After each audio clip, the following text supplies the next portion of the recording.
Oui, merci, Madame le Président. Je dois dire que la question de délibérer et de la motivation des décisions, n'est-ce pas, est pratiquement très, très proche dans tous les États.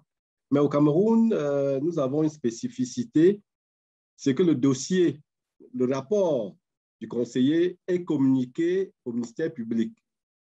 C'est-à-dire, le ministère public, le parquet général, reçoit une copie du rapport, n'est-ce pas, du conseiller rapporteur, et c'est à base de ce rapport du dossier qu'il formule ses conclusions. On voit là très bien, n'est-ce pas, la persistance d'un système jacobiniste où, quelque part, le ministère public, n'est-ce pas, veut avoir, si vous voulez, une connaissance de la décision à rendre. Donc, moi, je pense que pour l'avenir, il est bon que le ministère public ne puisse requérir, n'est-ce pas, dans tous les États, me semble-t-il, qu'à base d'une copie du dossier ou du dossier, et non que le rapport, il n'est pas bon que le rapport du conseiller rapporteur soit transmis au parquet. S'agissant, n'est-ce pas, de la position dissidente, tout au moins, dans le système camerounais, n'est-ce pas, qui, vous le savez très bien, est un système qui s'inspire de deux sources, n'est-ce pas, les sources anglo-saxonnes et les sources francophones. La position dissidente est consacrée par les textes.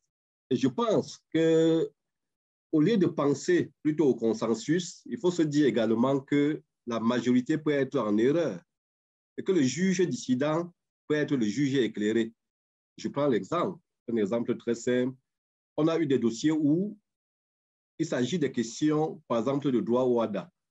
La Cour suprême du Cameroun est, par exemple, incompétente, mais beaucoup de conseillers ne se rendent pas compte qu'il s'agit d'un problème de droit au WADA.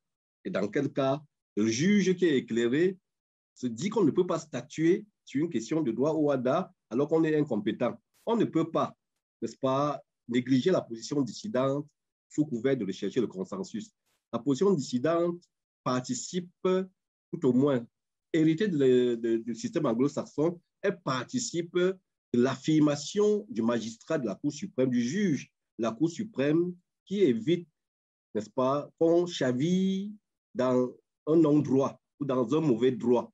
Donc moi, je ne pense pas qu'il soit bon d'instaurer, n'est-ce pas, le fait qu'on statue de manière unanime.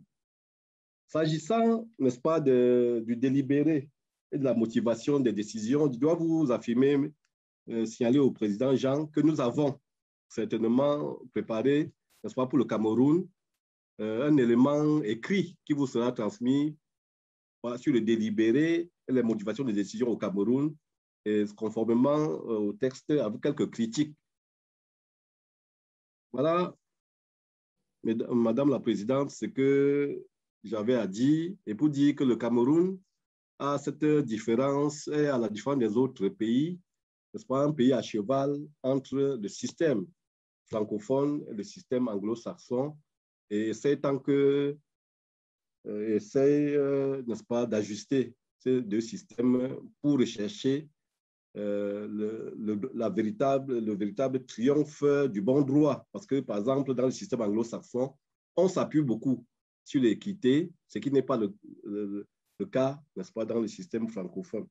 Donc voilà, le temps étant bref, voilà ce que je pouvais dire par rapport au Cameroun. Mais notre texte sur le délibéré, la motivation des décisions des cours suprêmes de justice, le cas du Cameroun est prêt et vous sera envoyé. Merci.